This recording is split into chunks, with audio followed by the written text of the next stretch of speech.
રાજ્યના મહત્વના સમાચાર કે જે ખેડૂતોની સાથે જોડાયેલા છે, પોતાના અધિકારોની માંગ સાથે આજે જગતનું તાત રસ્તા પર છે। અમદાવાદના શાંતિપુરા ચોકડીથી ગાંધીનગર સુધી કોંગ્રેસ અને વિવિધ ખેડૂત સંગઠનો દ્વારા કિસાન અધિકાર યાત્રાની શરૂઆત।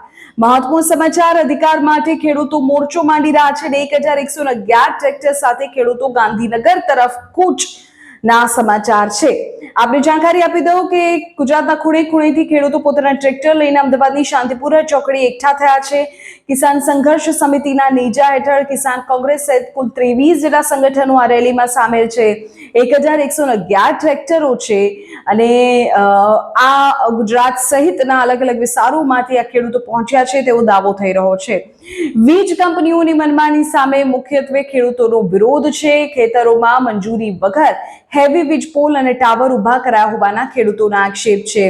વીજ લાઇનના કામ દરમિયાન ખેતીની જમીનને મોટા પાયે નુકસાન થાય છે, તેનું યોગ્ય વળતર મળતું નથી, તો યોગ્ય વળતર મળે તેવી પણ ખેડૂતોની માંગ છે। આ સિવાય જમીન હડપ કરવાનો પણ આક્ષેપ છે। કાયદાને બાજુએ મૂકીને ખેડૂતોની જમીન છીનવી લેવાઈ હોવાનો પણ મોટો આક્ષેપ છે। અને આ તમામની વચ્ચે ખેડૂતોના તમામ દેવા માફ થાય અને ખેતી માટે મફત વીજળી આપવામાં આવે તેવી માંગણી સાથે ખેડૂતો રસ્તા પર છે।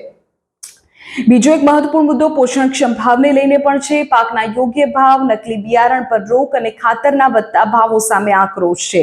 પશુપાલકોને દૂધના ભાવમાં વધારો કરવો છે।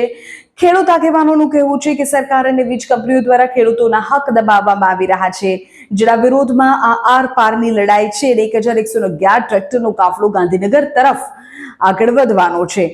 કાયદો અને વ્યવસ્થા જાળવવા પોલીસ પણ એલર્ટ છે। જોવું એ રહેશે કે આ મહારેલી બાદ આગામી સમયમાં શું વધુ અપડેટ સામે આવે છે। સરકારના પ્રતિનિધિઓ મળે છે, જોવું રહેશે।